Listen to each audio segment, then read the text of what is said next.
Hello everyone, and welcome to a new episode of Dialogos, the podcast channel of our magazine. We are today honored to welcome a guest whose voice has become one of the most eloquent and courageous in the conversation on education and culture, standing alongside some of the world's most insightful thinkers of our time, united by a deep awareness of the power of classical education, free speaking, and critical thinking. Hello, Dr. Blackwood, and welcome to our podcast channel, Dialogos. We are very thankful for accepting our invitation. It's a pleasure to be here. Thank you for having me. Well, thank you very much. And we'll enter directly in the subject that I think it's a sore point of our culture and society now, with a great impact on the future generations. This is the topic of ideologization of education in different level of the educational system. And of course, as you know better, it is easier to find problems, to criticize, but much more difficult to identify solutions. I'd like to start with a problem and then to approach in details, if you agree, some solutions of this great globalized problem, I think. Personally, I belong to a society which had the bitter experience of 50 years of an ideologized school system during communism, an education based on fear, conformity, and control. Yet, at that time, paradoxically, the system was still animated by a certain vision of human formation, by discipline, rigor, and even a moral code, however distorted. After the liberation of communism in the last 3 decades, in the so-called free society in Romania, for example, many have observed that public universities are not heavens of open inquiry, but battlegrounds of ideological influence, increasingly dominated by critical theory, identity politics, and post-colonial critique, that are all manifestations of a new kind of Marxism. Even more troubling is the growing absence of objective educational standards, especially within the humanities, where education once nurtured discernment, beauty, and truth. Instead, it now risks continuing the old totalitarian project under new guises, aggressive reshaping the collective mind into a vacuum of knowledge and values. I think that the new Marxism, it's even worse than the old one. Dr. Blackwood, I won't ask you if the American society is under the ideological pressure in education, because it is obvious. I would ask you, which are the signs that education has become ideological driven, and how could the average people recognize this symptom? Well, thank you very much for that compelling and thoughtful introduction. You know, when we speak about signs, you might say we're speaking about consequences, not causes or history, but what are the effects in the world that we can observe? Like if you have a disease, what are the Yeah. symptoms that that disease presents as, for example? And I think that I know we will speak perhaps a bit later about what ideology is as distinct from, say, uh, an education worthy of a free person. But one of the signs of ideology is you might say, reductive and kind of black and white thinking, Yeah. or an ossified perspective that wants to force everything into this or that, for example, good or bad, um, with us or against us. Uh, and so one of the signs of ideology is, in fact, that many young people come out of educational institutions really utterly ill-equipped, unable to tackle the actual complexity of reality, of the world as it really is, which is complicated and defies, you might say, reductive explanations that are not able to embrace the capacious complexity of reality. Now, that doesn't mean we devolve into relativism. We'll talk about the difference between an education that is simply relativist, whereas one that is, let's say, able to take on the capacious complexity of reality, but does not want to dismiss the objectivity of reality at the same time. That's an important point we'll have to return to. But what I'm trying to say is one of the marks of education as ideology is that those who have that so-called education find themselves unable to actually grapple with the world as it is.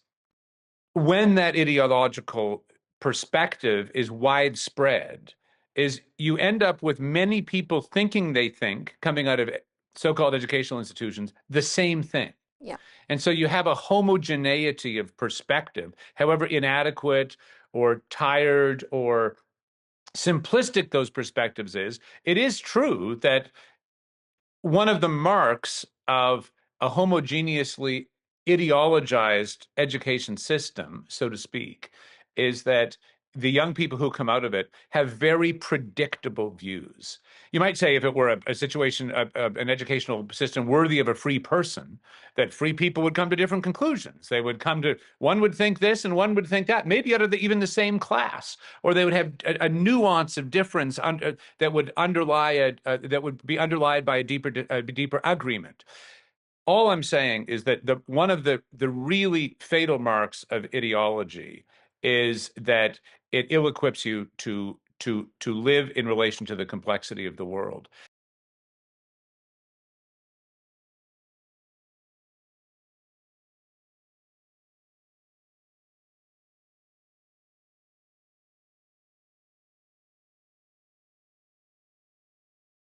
It also, because it reduces things to a kind of totalizing perspective, makes it very difficult and, in fact, impossible, because it dismisses in advance the possibility of genuine conversation. Because genuine conversation like we're having doesn't presume that we have to agree. It doesn't presume that either of us has all the answers. But if we think that ideologically, I've got things figured out, it shuts off in advance the possibility of any real conversation whereby my position might change, yours might change, I might learn from you and you from me. And so one of the real, really tragic marks of an ideological, you might say, formation is not only that it ill-equips you to deal with the complexity of the world, but it actually makes it impossible to really engage with, and it's in a way simply to restate the first point, but to put a further point on it, to really engage with other people in the world in a way that would be productive, humble, curious, and so on. The first time I could understand this difference you are speaking about was when I traveled to Greece, for example, and I told you I stayed there 13 years, and I could see the difference between a post-totalitarian society and a society that had, let's say, 2 centuries of freedom. Psychologically and intellectually, they are very different from the post-communist societies. Very healthy psychologically, and having, let's say, the art of polemic dialogues. I like very much the polemic dialogues between Greeks, for example. They are very vividly expressed and very friendly in the meantime. it's a sign of healthy thinking, I suppose. Yeah.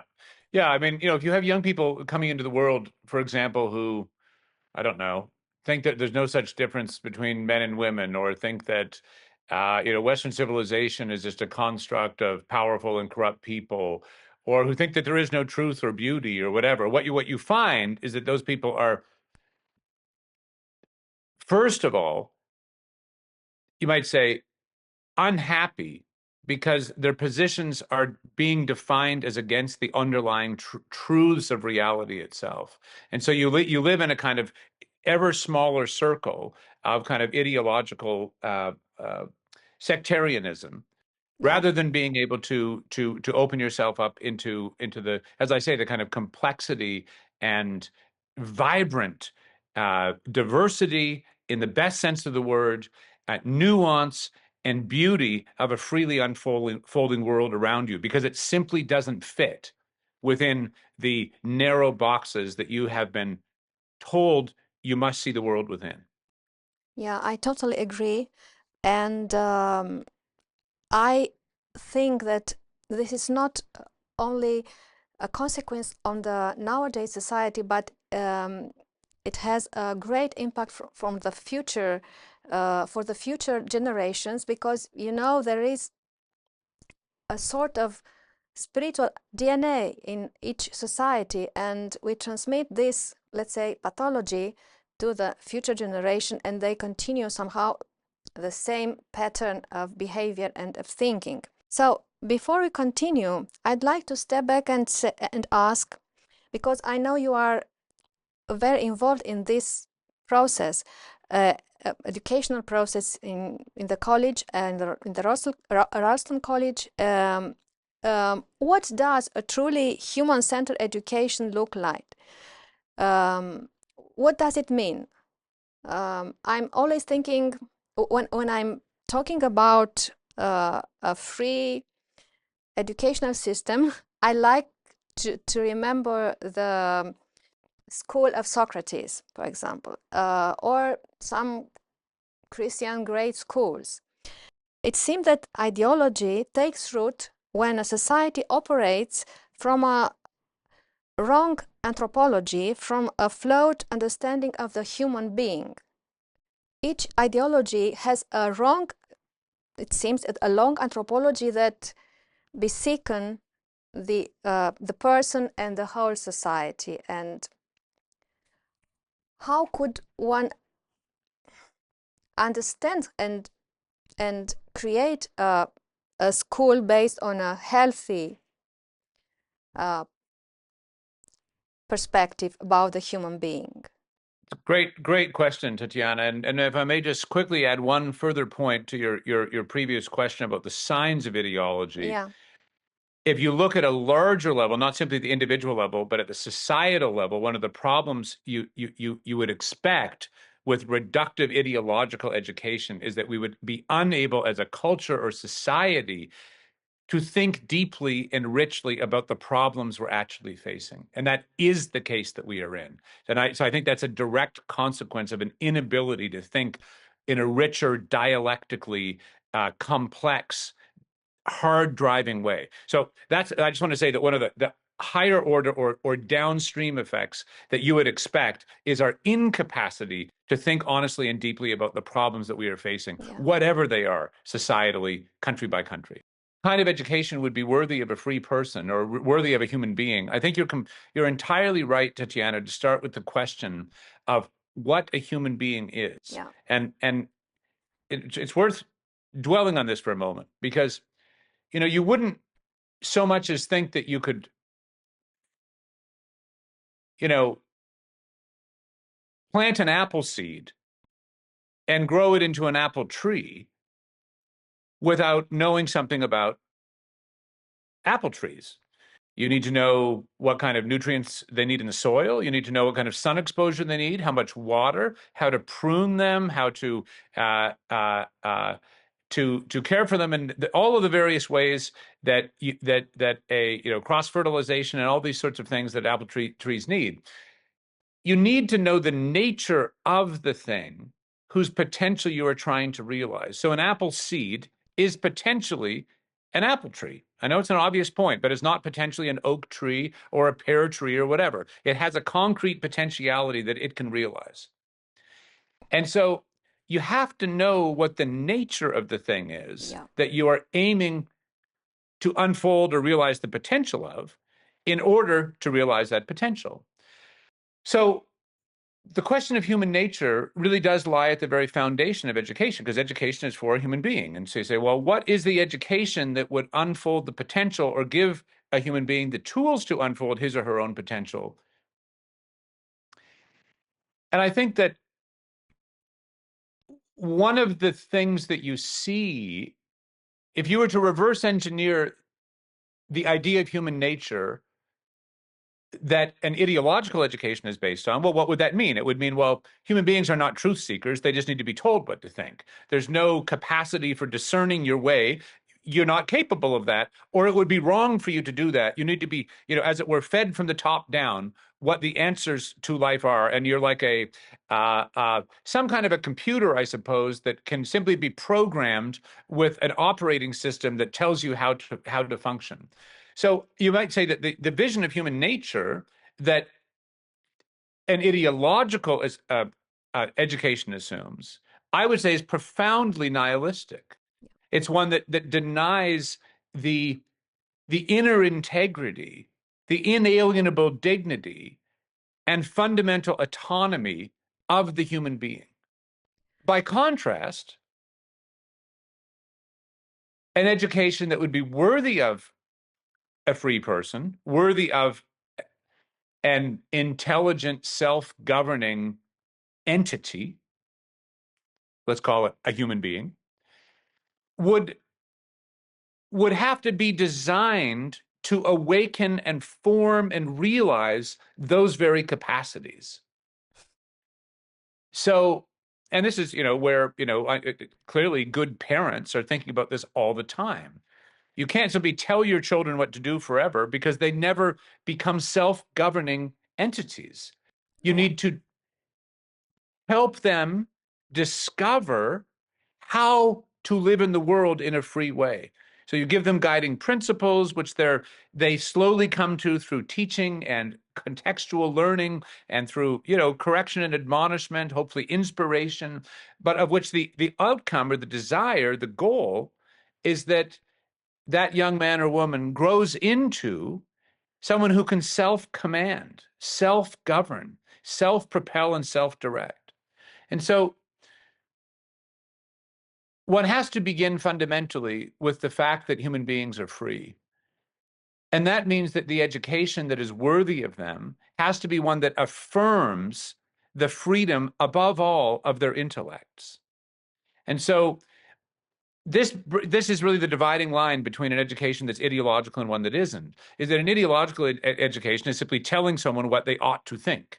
A non-ideological education is affirming the intrinsic independence of the student's own mind and presenting, therefore, the material, the content, as it were, in a way that enables them to engage freely with it. Now, there's a lot we can say about how you do that, but maybe we'll come to that in a moment. That's a very big question. But I want to dwell for a moment on what it means to have an education worthy of a human being.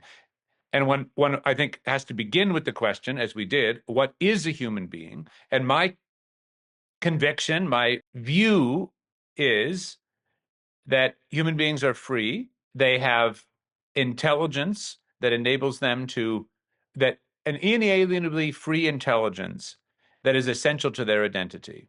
Yeah, I wanted to point out that during the whole history of the humanity, the freedom was always the target of all the totalitarian regime systems and so on. And it is the most precious target of all these psychopaths, let's say, during the history. The dictators are aiming always to have a disciplined society with no answers, no differences, and with no liberty, with no freedom. This is what we lived and during communism and what we see step by step now in our societies globally somehow.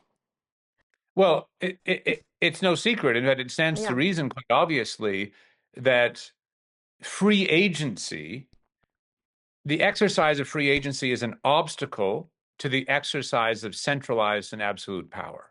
These of things are course. Yeah, simply not compatible. So anyone who wishes to exercise centralized or totalitarian power is inevitably in conflict with and has to find ways to undermine or destroy individual free agency. indeed. So the question then becomes, well, what else do we know about human beings that we need to take into account? And there are many actually things. It's not simply that they are free. That's the most important thing. And but you have to, depending on the context, you have to consider the fact that they are they are embodied beings. And so you need to think about what the context is. You need to think about the fact that they have needs other than simply intellectual, and that often that learning takes place in ways that are not just looking in a book or thinking about a concept. There are ways of perceiving and understanding the world through beauty, through music, through friendship, through community. So you have to consider that the human being is a whole multi-dimensional entity. Now, the ancients give us many models for this. One of the people that I have studied is named Boethius, who's played an important figure actually in the history of Western civilization, but the medieval concepts of education that were so influential for really 1,000 years. But he's just one example from the whole ancient tradition of he offers us one concept for how you can consider this multidimensionality of the human being. But it's similar to what Aristotle or Plato or Augustine would say. It's very much in that tradition. He says human beings have sense, the senses, your sense of touch and taste and smell and so on. They have imagination, that capacity to abstract from the sensory world images. They have reason, which is a kind of a universal capacity of dividing and putting back together abstractions that moves through time, dividing and moving and separating and putting things back together again. That's what we're doing, you might say, in this conversation fundamentally. And then finally, they have the capacity for intellect, which is a kind of ability to have a flash of insight in which a whole thing, a whole picture, a whole, I might say, understanding of something in its completeness comes to you. And we've all had experiences of that kind of flash of insight. So these four, you might say, dimensions, this is just one capacity. Augustine will talk about memory, knowledge, and will. Plato talks about the appetitive and the spirited and the intellectual side, parts of the soul. But the point I'm trying to make is that human beings have a nature that is multidimensional, and an education needs to take seriously that fact. There's a reason that we learn better in person from each other. There's a reason that a community of learning may need certain rhythms, and you may want to have a dining hall for people to eat and talk over their meals. This is a paradigm of human communities since we were literally living in caves. So you have to think about human beings in, you might say, in the round. We could spend a few minutes getting into this if you like, but what Yeah, I'm trying to say is that the entity of the human being, it is multidimensional, it is free, but an education worthy of a free human being will have to consider not only that freedom in the way it teaches and in the way it presents the content, but also the fact that a human being is this multidimensional unity of various, emotional, psychological, rational, and so on elements or capacities. So then finally, I would say that most importantly, one needs to think about the fact that human beings, and this is very much related to their being free, is that they are self-aware, conscious, self-conscious beings. And what that means is that we have evolved as self-conscious creatures. That's just a fact of our biology, you might say. You could understand it theologically, but it is simply a fact of the human species that it is self-conscious. And what that means is that human beings are thinking about whether they are living well, whether they are doing the things they should be doing, whether their lives are meaningful. And my conviction, we might say the theological anthropology that I think that the Western concept of the individual is founded upon, and this is not simply a Christian notion, but going right back to the Greeks, it really does maintain that the human being is in a direct face-to-face relationship with transcendent realities, truth, beauty, goodness, justice, and so on. And I would further say that meaning, what it means to live a meaningful life, is to find yourself in your context, in your life, in your own realization of your talents and abilities and so on, in relation to these high order realities that you believe and in fact actually do transcend yourself. It could be your family, it could be your country, it could be the works of beauty and art, music, it could be any number, it could be serving the poor, it could be any number of things. And the reason I say that, Tatiana, is because I really think the heart of the battle, the dividing line, so to speak, comes down to whether you think human beings are free agents made to know and live in relation to eternally transcendent realities, or whether they are mere pawns in a game of power. But if they are made to understand and live their lives in a self-aware manner in relation to high order goods, then you have to take the awakening of their knowledge of those things as the most important thing any education needs to be or do. And that, I think, is the bedrock, you might say, insight around which the education must be built. How do you awaken, lead, guide, open up a human being to a self-conscious awareness of the realities in relation to which, you might say, alone in relation to which life can truly and meaningfully be lived? Well, I think that this is the main and the most important aim of any educational process. And I really appreciate that you pointed out that the nihilism of our days is trying to disintegrate the mere nature of the human being. It is the notion of the human nature is somehow a target of this cultural movement. And in this context of the destructor, the postmodern society, is your project, the Ralston College, a reaction to this, let's say, ideological war in the American educational system? Well, it's true that there are many problems within higher education. I'm not a catastrophist insofar as I think there are many, many strengths and areas and people and professors and teachers and so on who are excellent and doing wonderful work. But it is also true that there are broad, widely recognized systemic problems from ideology and activism, and we'll maybe return to activism and the relation between ideology and activism because they're not the same. But activism is a consequence of ideology, you might say, and why that is inadequate to an education worthy of a human being. So you've got ideology and activism. You also have problems of cost, student loan crisis. You have the infantilization of the individual that has become endemic at institutions of higher education, related, by the way, to the idea that they're not free, because you don't treat them as free, you treat them as babies who need to be somehow just told what to do.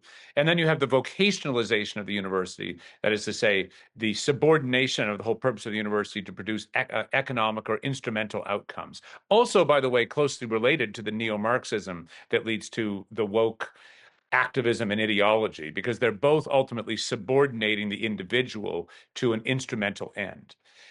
But we could have an interesting conversation about these things. There are many books written on all these matters. But fundamentally, Ralston College is not based in a reaction to the negative. I don't believe you can build anything in a reactionary manner. I don't believe you can build out of critique. Critique is important. You have to understand what the problems are. And let's say you watch a production of Romeo and Juliet that isn't very good. You might give a critique of it, but you're giving that critique in relation to a positive understanding of what that could have been. So critique is ultimately based in love of what something could and should be. And Ralston College is fundamentally constituted, therefore, according to positive principles, positive commitments, not reactionary negative critique. And those positive commitments we have defined as fourfold. The first is to the truth, to seeking the truth wherever it goes. You can't have wherever it leads. You can't have a university worthy of the name and not be fundamentally about the pursuit of truth. Second, to freedom, and in particular, the freedoms upon which the pursuit of truth depends. Freedom of speech, of course, freedom of inquiry, freedom of association, freedom of conscience. You can't productively pursue the truth with others without those things. Third, to the apprehension of the beautiful, the apprehension of beauty in all of its forms. And fourth, and finally, to the community, or we call it fellowship, to use the university's word. In fact, it's that sense of fellowship that inspired figures like Tolkien. That is to say, the community of people with whom you are able to pursue these high things.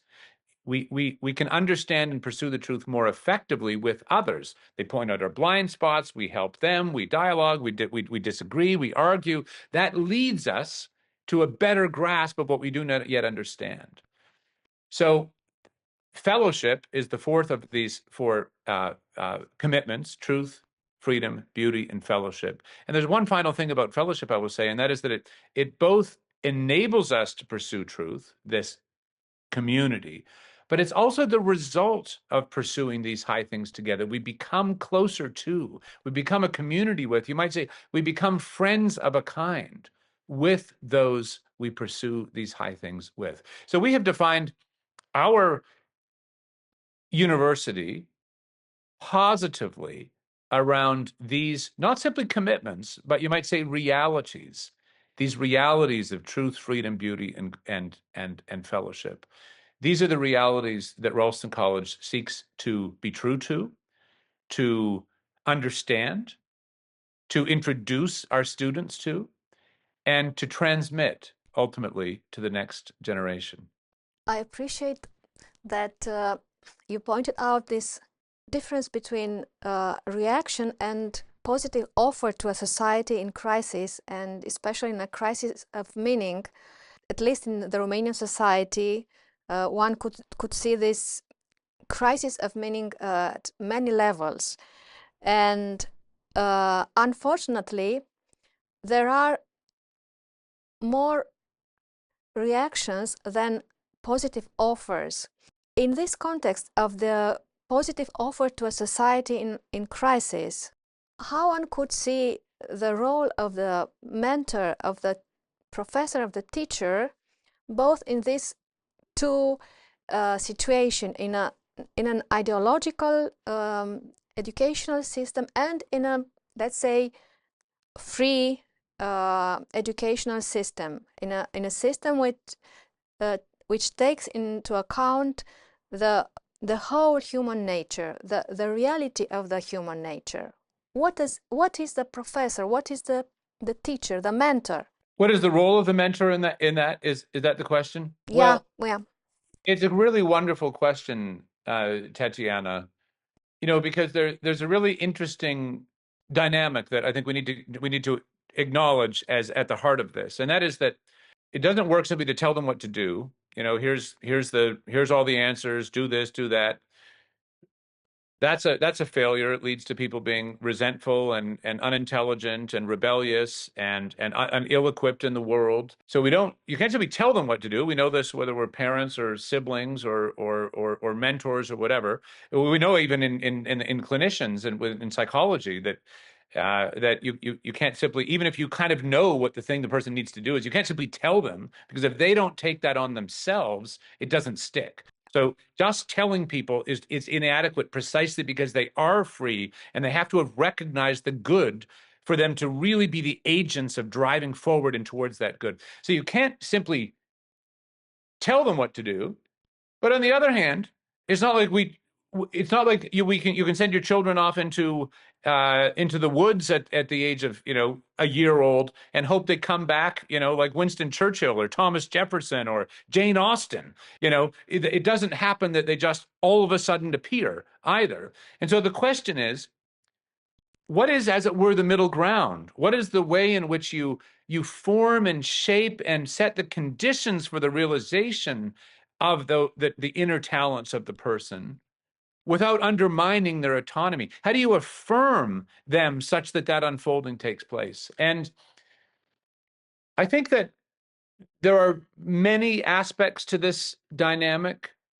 One of them is that you do need to introduce people to the objectivity of the world. It is quite important that people come to confront that early on. Like, the stove is hot. You can't touch the stove. You need to understand that reality is this thing that is not simply subject to your wishes or whims. That's very important. And that can take place in any number of ways. I mean, just any discipline has its own integrity, and it's important that that be upheld, both for itself, but also for the integrity of the person you are seeking to introduce to it. But I would say that more than anything, education to be done effectively is a matter of love.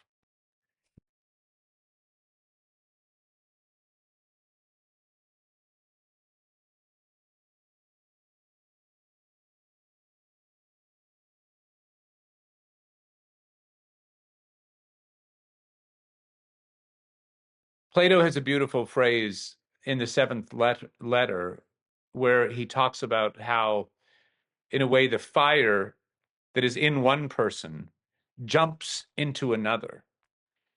And, I think this really is how it works, because if you know something and you're excited about it and you see why it matters. Maybe you're excited because it's beautiful, you're excited because it's valuable, you're excited because it's liberatory, you're excited because this thing that you understand is a powerful thing that can change lives in the world, or it's beautiful to behold. Look at this intricate, wonderful system or mathematical truth, or whatever the case may be. When you are excited about those things as a teacher who knows those things, that is conveyed to the student in a way in which their curiosity, their own free agency, not being forced to do anything, it awakens a desire and a curiosity in the student to wonder what this is about.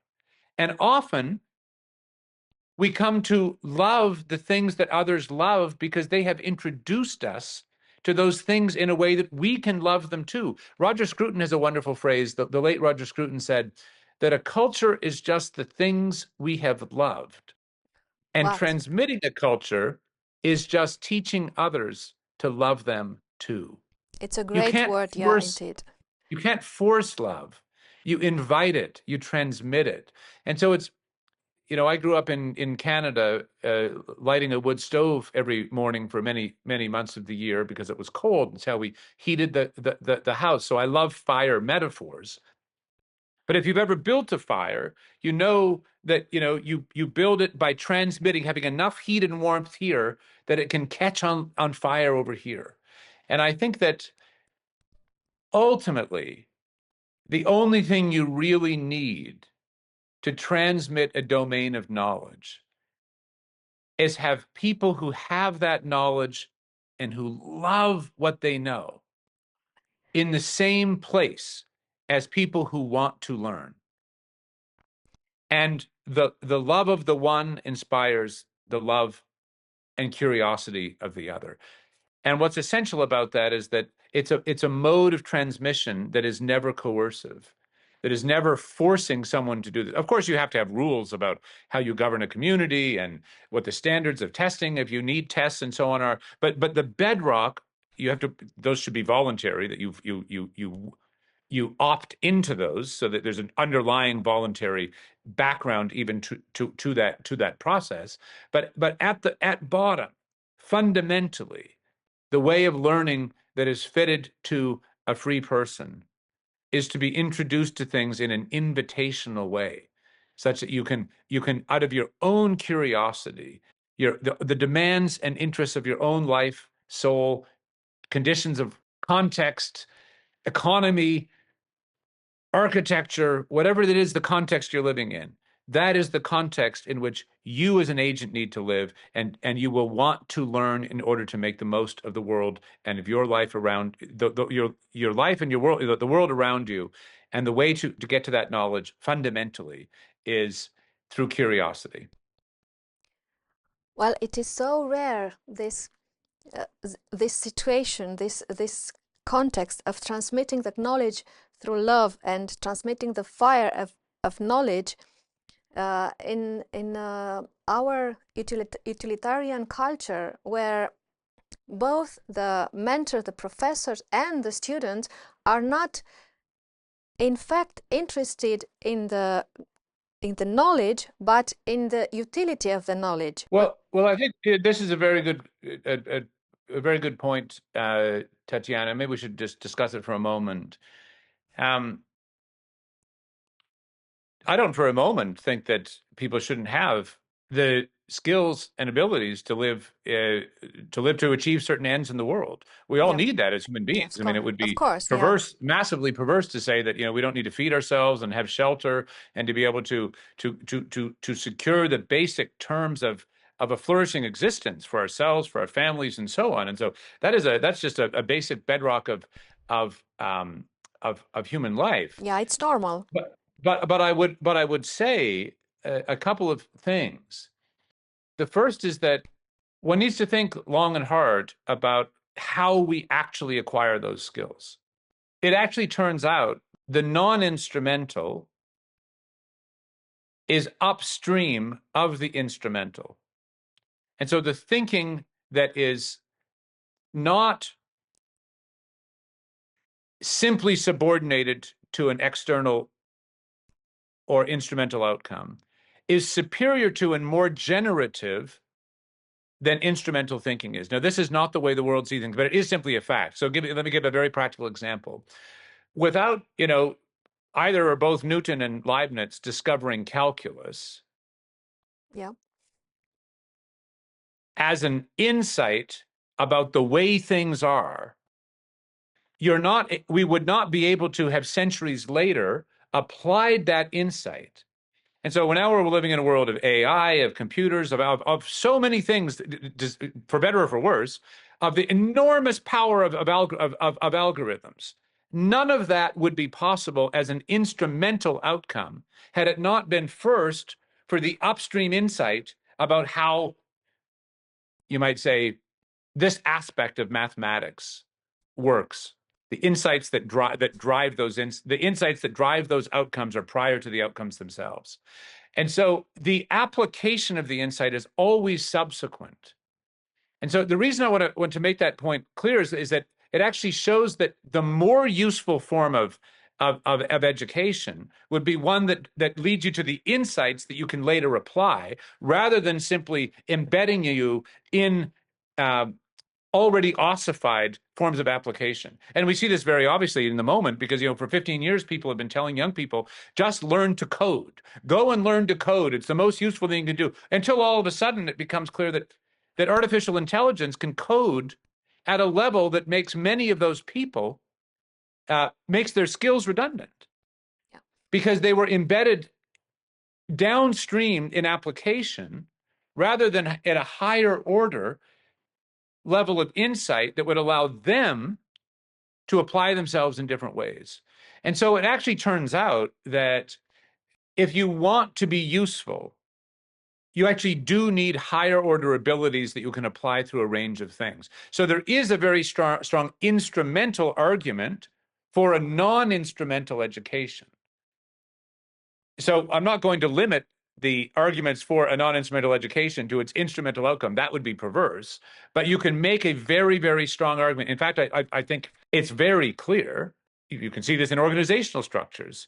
The people who are asked to or paid the most money to lead or run organizations are not the ones who are simply being told what to do or who simply have a defined set of application, but they're the ones who are able to think strategically, look at the whole, revise your next steps in light of the complexities on the ground and how you're able to allocate resources in intelligent ways and then reallocate them and so on and so forth.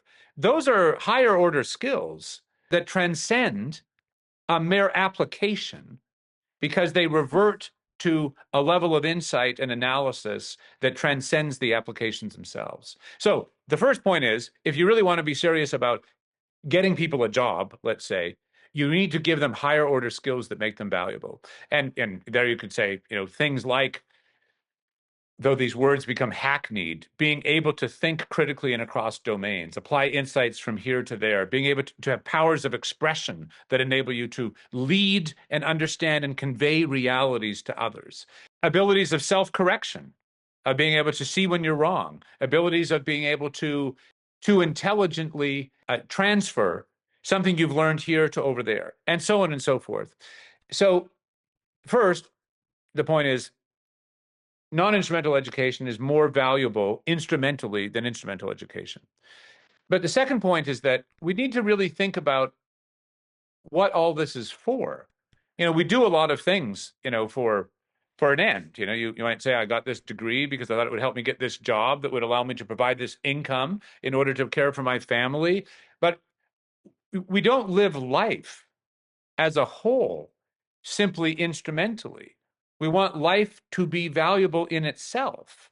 We might want to say, well, I got the job in order to get the income, in order to care for my family, because I love my family. My family is what my life is about. I would rather die than not have these people that I can live with. Or I gave these things, I did this series of educational things in order so that I could build something that others would find beautiful. Or at the end of the day, these are the decisions I have made in my life so that I could live the life that I was meant to live. I often say, Tatiana, that when we talk about usefulness always presumes a context and a purpose towards something is useful. So my washing machine is good for washing clothes at home, but it's not a good security device. Great. The desk that my computer is on is good for holding things and writing, but it's not very effective as something to sail across the ocean with. And so on and so forth. This microphone is good for recording the conversation and communicating it, but it wouldn't be very effective as a weapon of self-defense or whatever the case might be. Things have are judged useful relative to the end they are meant to serve. And so if you were to, once you accept that, you might ask the question, well, what is the highest end that I would like something useful to help me achieve? And I would say that for most people, the most important thing for a human being is that when you come to the end of your life, that you are able to say, you're able to pass the deathbed test. And the deathbed test is something like, my days are over. I'm at the end of my life. Did I live as I should have lived? Was my life meaningful? Did I live the one life I had to live in a way that was worthy of that life? And I would say, because that is the question that most human beings, that maybe all, but maybe there's always exceptions of some psychopath or something. But broadly speaking, this is the question that human beings will all ask themselves. It's a great. Nothing. Well, and then I would just say very quickly that then the question is, well, if the most useful thing would be that which enables you to answer that question positively, well, what is that? And what I would say is that a humanistic education is meant to enable you to ask the questions that will enable you to live in a way to give the answer at your end of your days that you have lived in relation to the things that you consider most fundamental, most valuable, most worthy of consecrating the one life you have to live. So it's not just that a non-instrumental education enables you to live in these kind of narrow ways in the world more effectively because it gives you the tools, the powers, the abilities to handle all kinds of instrumental tasks. It's also that it gives you higher order things in order to approach that which is most useful in itself, most valuable in itself, namely thinking about what the good life and what you indeed are. This is a very useful philosophical exercise to ask about the aim, about why, about the end. And I would like to remember here this Christian practice to think constantly to the death, to the moment of the death, which is an exercise for a meaningful life. Each day to remember this moment, this point of your passage on this world.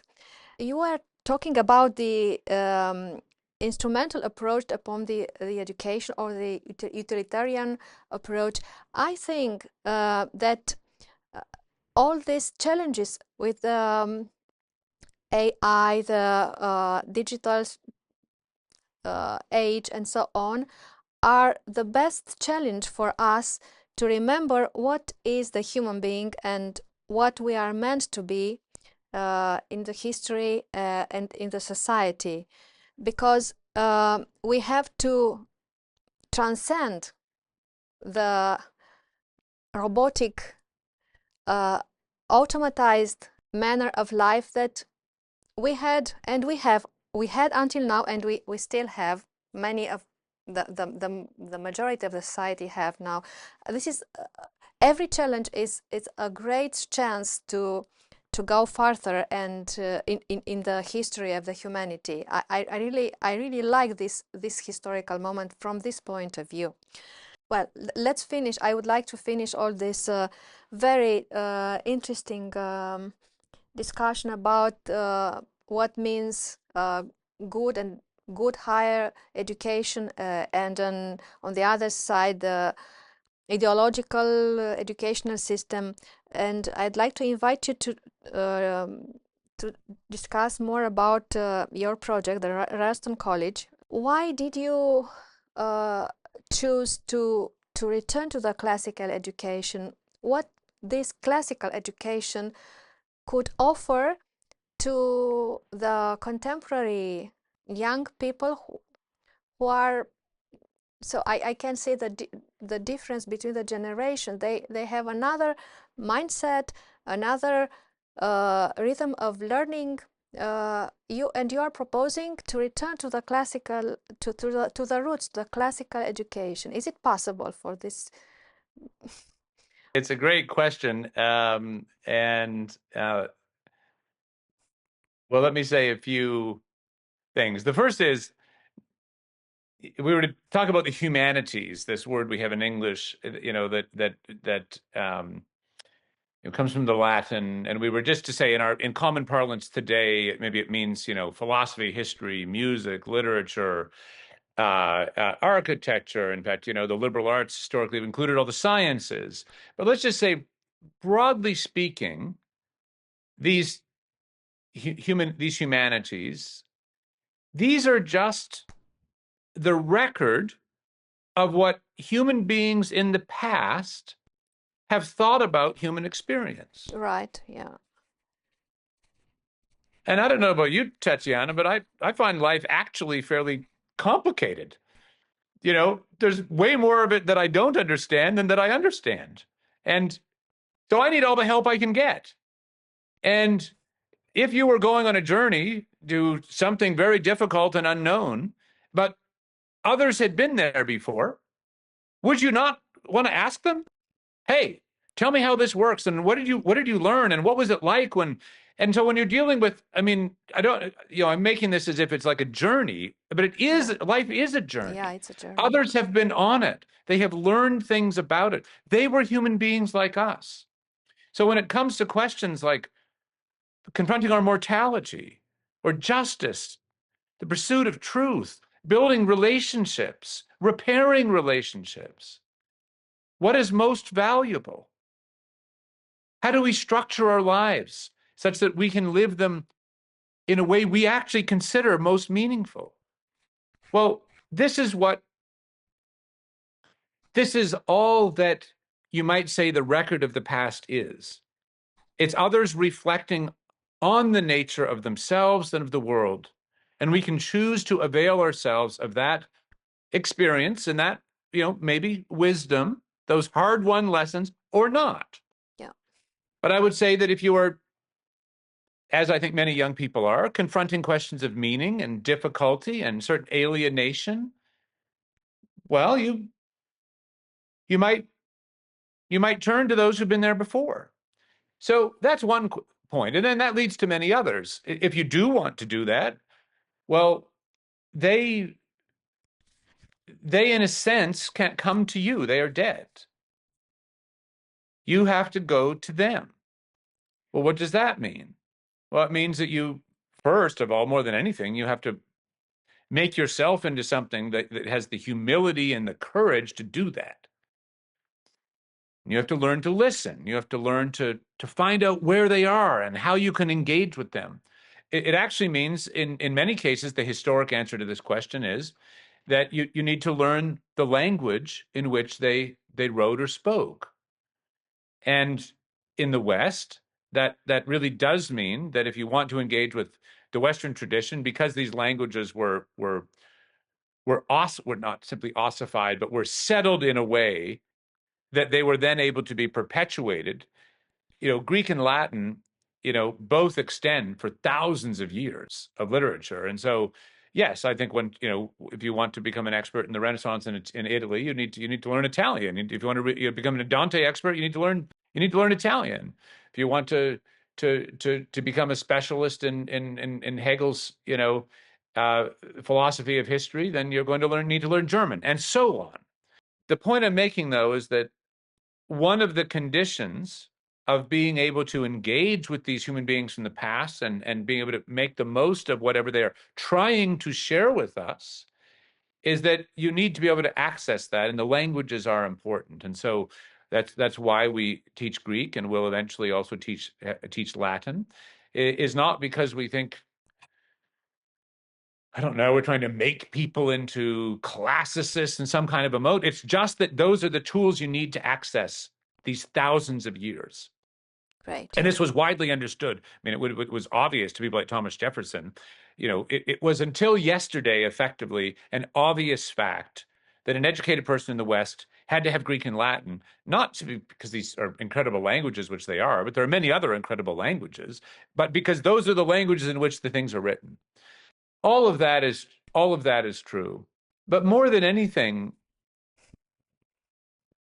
I think the question is to design an education around what human beings need and are seeking.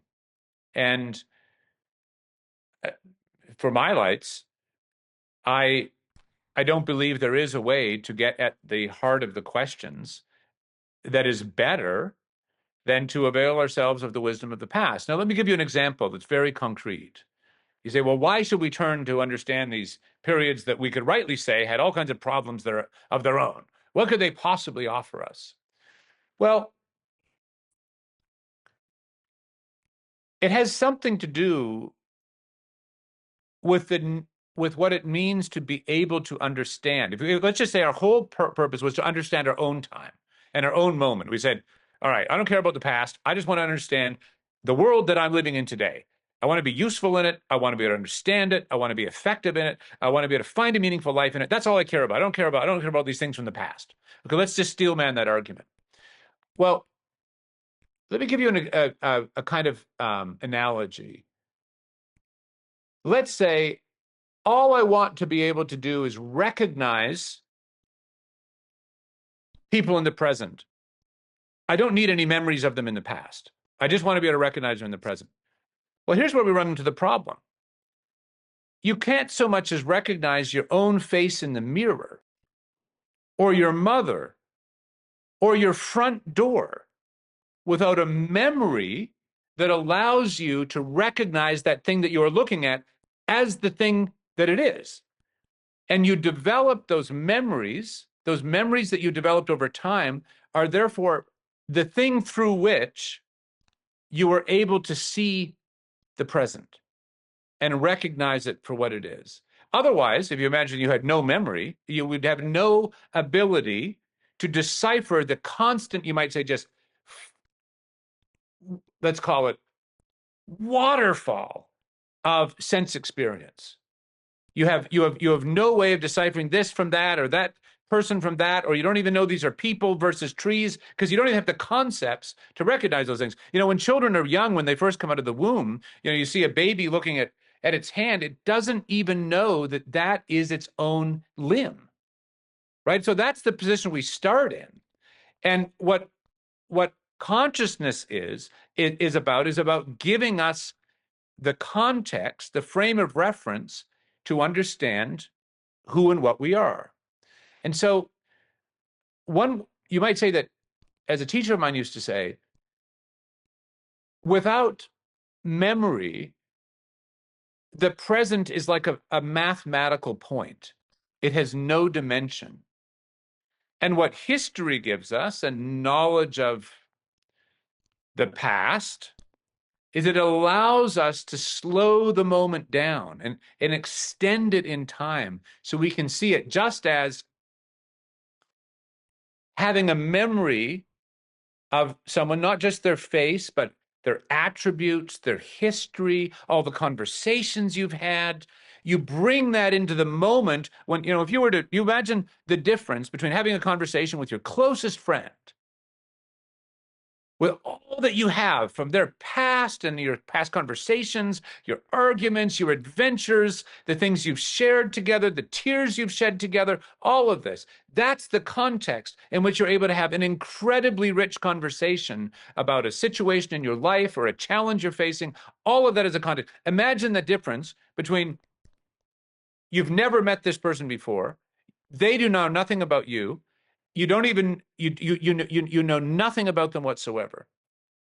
Well, that's what it means. That's what it's like to approach the present without any of the context that the past gives us. But there's another point that I want to make. It's not simply the facts of the past, if I can put it that way. It's that certain habits of inquiry, certain trajectories of study awaken us up to the patterns and structures of reality itself. They're not simply words on a page. It's a living grasp of what is real. And so the most powerful education, the most useful education is not one, we're not studying these things in the past just because they were in the past.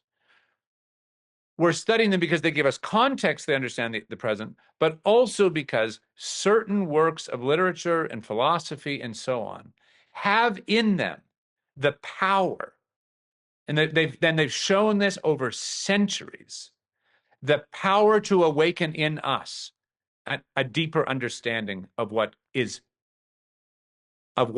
real and true. So, if you're not interested in that, you shouldn't come to Ralston College. If you're not interested in that, you don't have to. You can try and make your way in life without a map. You can try and make your way in life without ever knowing yourself. But the fact is, there are habits and activities and forms of study that can enable you better to do that. And I don't by any means think everyone should be going to university or anything of the sort, but I do think, to speak about life more broadly, I do think that all human beings who have the capacity, which is almost all of them, should be taught to read and write, to learn some beautiful poetry, to be able to add and subtract numbers and so on. That is to say, there are skills that enable our unfolding in the world, the realization of our own agency and potential. But it's not limited only to those. It would extend into history and story. And one of the things about religion, for example, true religion, you might say, is that it gives us a mythological frame for understanding very deep aspects of reality. And that is, you might say, scalable, or something that everyone can have. Not everyone's going to read Plato. I don't think everyone should.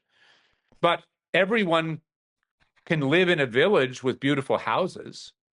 Everyone can worship at a religious in a religious tradition that is elevating and moves them towards what is highest and best. Everyone is certainly capable of speaking, nearly everyone, of speaking language in a way that allows us to convey our thoughts and our innermost heart to others. So that is to say that at the most fundamental level, what we want is a culture, and universities play a role in this, not the only role, but an indelibly important role, in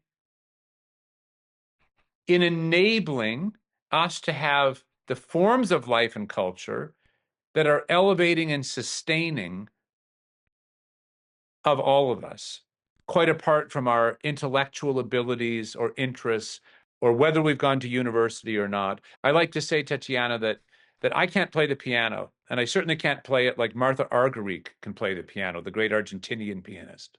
Yeah. But because Martha Argerich can play the piano the way she can, we can all hear the music. And so the purpose of having an institution like Ralston College, of which is only seeking to emulate the great institutions of the past, is not in that sense doing anything new, but trying to apply the lessons and the insights and what worked in earlier times and places in a way that is creative and innovative in our own time. The purpose of that is to realize the talents of the students we are privileged to have as the young men and women in our university, but also to enable them, their own, you might say, fires lit, to light those fires in others and in our culture and country and civilization at large. Well, I find great this metaphor of the map in the journey of life, and that school, the university. Do you think, what I don't know if this is the last question, but it could be. Do you think that exactly in the digital age, the humanities are the most important field of knowledge that could offer a map, a good map in the life? Oh, definitely. I mean, that's what they are. And it's not that there's any, when I say map, it's not as if I think, well, the metaphor can break down and you think, well, everyone is following just exactly the same path or so on. Yeah, But broadly speaking, to have insight into the nature of what is good,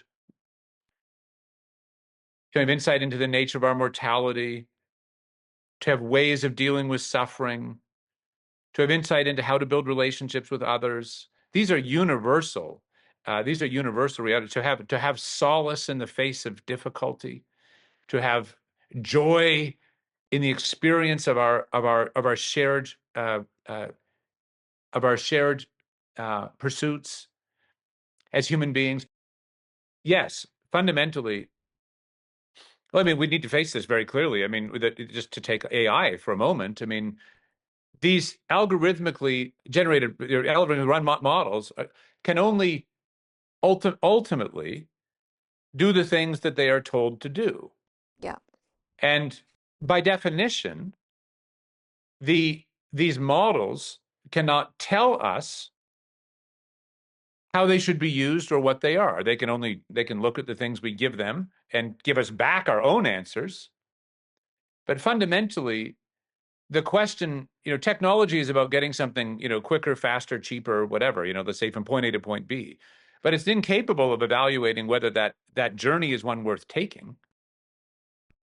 And so you might say the tragedy, but also the opportunity of our own time is that we're living at a point in history having jettisoned these modes of inquiry and the domains of knowledge that would enable us to tackle this civilizational reality of artificial intelligence. I think one of the great challenges and opportunities that civilization has ever faced. The tragedy and opportunity of our time is that we're, in a sense, the least well equipped to answer those existential questions than we have been maybe at any point in history. And yet that presents the opportunity for us to rediscover these rich, powerful, beautiful, and adequate forms of human thinking in the face of the very moment that calls out for us to do so. Yeah, thank you very much. And a last question. Uh, well, if you had to elaborate a list of great books, let's say, in order to help a young student to travel in the journey of life, which would be the first three titles? Well, I think I would say the following. I would say first, I would read the Gospels. I don't think there is a better way into certain fundamental realities than through those. The Bible at large is important for that reason, and also because of its historic importance in the world. So if you're not acquainted with that, but I would start with the Gospels, I think. A book that's meant a lot to me that I think is has a great insight for any time, but certainly for our time, is Boethius's Consolation of Philosophy. And then I would say pick any novel that is held to be great, whether it's by Tolstoy or Dostoevsky or Jane Austen or any of the great authors. Pick any novel that you're just starting out. Pick one that calls out to you and you think, oh, I think I might like this one. Let that be the beginning point of a lifelong joy of reading that no one needs to direct you in at all. You can always ask for help, but you can very quickly become someone whose reading is going wide and deep, and you are discovering untold treasures that will illuminate your life and the lives of others for the rest of your days. And one more question. Why do you find necessary and useful for American young students to go in Greece and study there? Well, there are three reasons. The first is because we learn languages much faster and more effectively if we are immersed in them. Not simply from a book, but immersed. So we all learn our mother tongue by being immersed in the context of hearing things, seeing people point at things, being immersed. That is predominantly, that is how we most effectively learn a language. And we know that from, if you want to learn French, the best thing you can do is go to a little village where people don't speak English and live with a family and be thrown in. And a year later, you're going to be pretty fluent in French. So we know that works. We know it works for everyone, one of us learning our mother tongue. We know it works for modern languages you want someone to learn. And it works just as well. And in fact, it is traditionally until I think late in the 1800s. It was how Greek and Latin were also taught. And so you can learn them much faster than by the current most widely spread mode, which is just through a book. It's sort of like it's a computer language. That is not an effective way to learn a language. And that's actually why the languages have become less widely known, because we're not teaching them well. So the first answer is because it provides an immersive context for learning the language. The second is because, as a matter of fact, that is the place that gave rise to many of the ideas and ideals that are at the heart of the Western tradition, whether that's conceptions of freedom or beauty or justice or whatever the case may be. And so you are going to drink from the source, going back to encounter these ideas in the place in which they first arose. But both of those reasons pale, if I may say so, in relation to the third. And that is, if I may quote a wonderful phrase or paraphrase a phrase of Plutarch's. Plutarch says that the mind is not a vessel to be filled, something to be crammed full of things, but a fire to be lit. And we take our students to Greece because it lights them on fire. It lights them on fire with gratitude that they have received this amazing tradition. It lights them on fire with love for these things that they have encountered. And it lights them on fire with curiosity and wonder to drive their own learning in the context of this community and in their lives beyond as far and as fast as they can. And so the real reason we go to Greece in the end, and this could be true of other places too, is because it lights that fire. Great. Thank you very much, Dr. Stephen Blackwood, for this inspiring conversation. Thank you very much. We can stop here. Thank you, Tatiana. It's a great pleasure to have spent this time with you. The pleasure was mine, and I'm very grateful for granting us this time, your precious time. It's a privilege to have been able to have this conversation. I'm very grateful for the clarity and depth of your questions. It was very clear from what you sent me that you have a very profound grasp on and interest in these. I hope you enjoyed our episode about the ideologization of education with Dr. Stephen Blackwood. Until next time, be blessed and subscribe our channel.